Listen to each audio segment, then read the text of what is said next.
My search led me to the study of the spiritual forces with which all of us are blessed. And it was in this field that I came upon a clue which has enabled me to help millions of people to find their earthly destinies. I want to describe my discovery in the simplest terms possible, because it will reveal to you why it is true that whatever the mind can conceive and believe, the mind can achieve, regardless of how many times you may have failed in the past or how lofty your aims and hopes may be.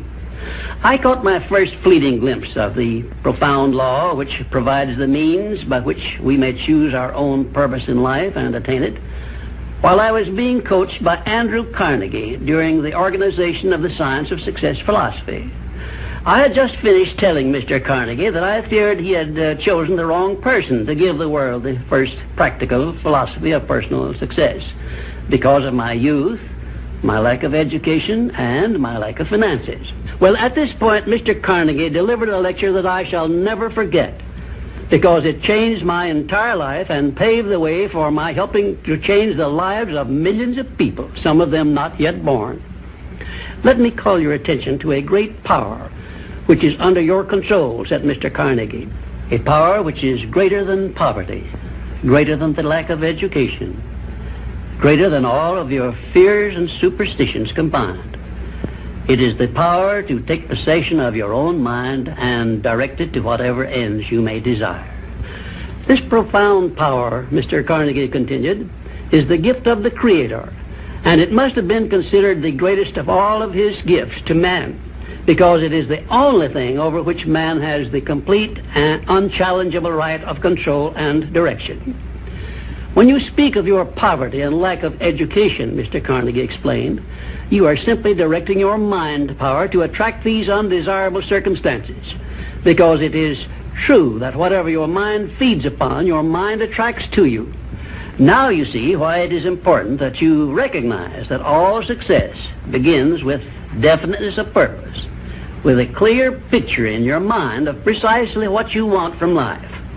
Then Mr. Carnegie continued his speech with a description of a great universal truth which made such an impact upon my mind that I began then and there to give myself a new outlook on life and set up for myself a goal so far above my previous achievements that it shocked my friends and relatives when they heard about it.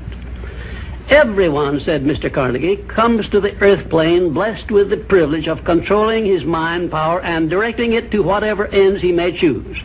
But, he continued, everyone brings over with him at birth the equivalent of 2 sealed envelopes, one of which is clearly labeled, the riches you may enjoy if you take possession of your own mind and direct it to ends of your own choice.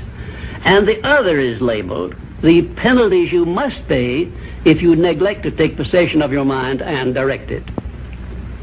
And now let me reveal to you, said Mr. Carnegie, the contents of those 2 sealed envelopes. In the one labeled riches is this list of blessings. 1, sound health. 2, peace of mind. 3, a labor of love of your own choice. 4, freedom from fear and worry. 5, a positive mental attitude. 6, material riches of your own choice and quantity. In the sealed envelope labeled penalties, Mr. Carnegie continued, is this list of the prices one must pay for neglecting to take possession of his own mind.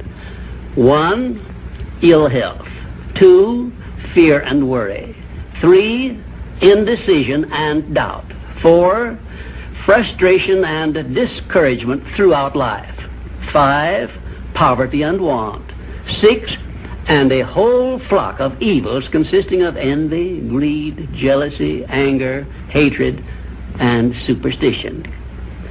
Now, my mission in life is to help you and everyone who needs my help to open up and use the contents of the sealed envelope labeled riches.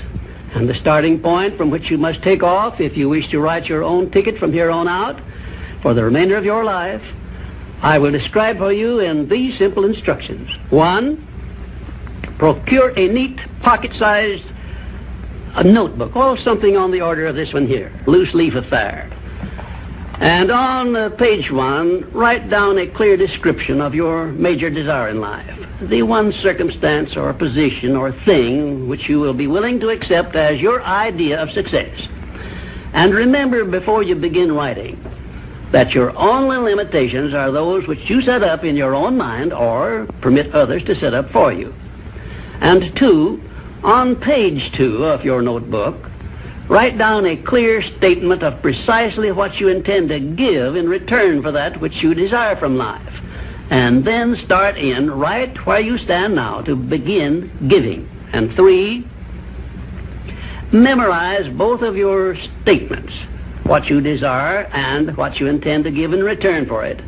And repeat them at least a dozen times daily. And always end your statements with this expression of gratitude for the blessings with which you were gifted at birth. I ask not, O divine providence, for more riches, but more wisdom with which to accept and use wisely the riches I received at birth in the form of the power to control and direct my mind to whatever ends I desire. If you are not too successful or self-satisfied to accept and express this profound prayer, if you accept it and express it in the same spirit of humble sincerity in which I pass it on to you, a new and a better world will reveal itself to you. A world in which you will see reflected the circumstances and the things which you yourself have created. And now let me close this, our first visit, with my favorite expression of gratitude. O divine providence, I ask not for more riches, but more wisdom with which to make wiser use of the riches you gave me at birth, consisting in the power to control and direct my own mind to whatever ends I desire.